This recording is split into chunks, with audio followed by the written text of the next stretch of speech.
la economía y la política.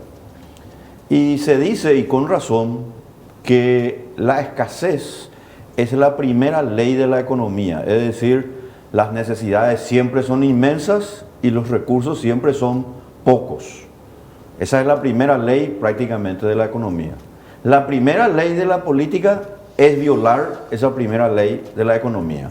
Y ahí viene el problema que toda sociedad tiene y que por lo visto va a ser difícil de comprender del todo, porque estamos nosotros siempre inmersos en una sociedad donde los intereses son contrapuestos. Y en consecuencia, la política, como una actividad en la que las personas tienen que realizar finalmente una serie de actividades cuyo propósito es organizar el Estado como un aparato de compulsión, de coerción, administrar la justicia y otros servicios, siempre van a tener enfoques diferentes. En consecuencia, desde el punto de vista político, ya tenemos un inconveniente que es y se refiere a los derechos de propiedad.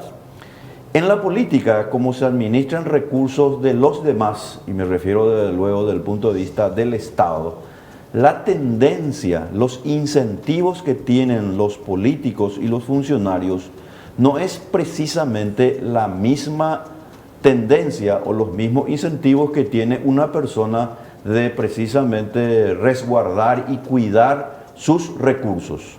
Y en consecuencia, lo que tenemos es que los políticos, los funcionarios, tienden inexorablemente a cargar sobre los demás los costos, los gastos, malgastos, que ellos de alguna manera van produciendo en una determinada acción gubernamental. Y desde luego, lo mismo no ocurre, en contraposición a lo que es la política, ocurre lo mismo precisamente en una economía de mercado.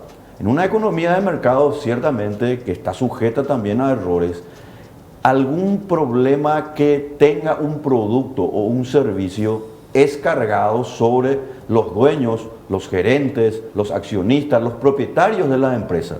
En consecuencia, lo que pagan son las personas que de alguna manera están produciendo ese bien o ese servicio. A diferencia de lo que ocurre lamentablemente en la política, en donde lo que pagan no son precisamente los hacedores de esas malas medidas. Y aquí viene el tema fundamental.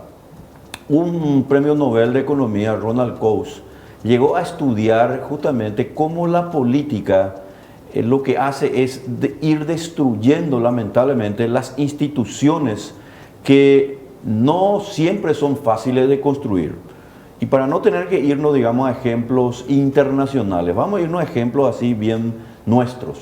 Paraguay logró, por ejemplo, a través del Banco Central, una institucionalidad muy importante e interesante. Nosotros, y es lo que estaba hablando justamente de Gladys, estabas hablando sobre el tema del Banco Central, por ejemplo, ¿verdad? Tema de inflación. Nosotros construimos una institucionalidad. La banca central está llevando a cabo una actividad importante dentro de un margen, digamos, de independencia que fue establecida en la propia Constitución de 1992. Lo mismo podríamos decir con el Ministerio de Hacienda. Ahora bien, ni el Banco Central ni el Ministerio de Hacienda, que son entidades o órganos públicos que lograron estabilidad monetaria por el lado del Banco Central y lo que se denomina una suerte de solidez financiera, que de paso la estamos perdiendo, eso no son permanentes ni están así como logrados. Como que nosotros podemos nomás ya sentarnos sobre los laureles y decir que esto va a seguir siendo así. No, al contrario. La política es, y siguiéndole siempre a Ronald Coase, el Premio Nobel de Economía, un distorsionador de los incentivos que se dan en una economía. Y por lo general, cuanto menos instituciones existan, los políticos hacen estragos, destruyen a la sociedad.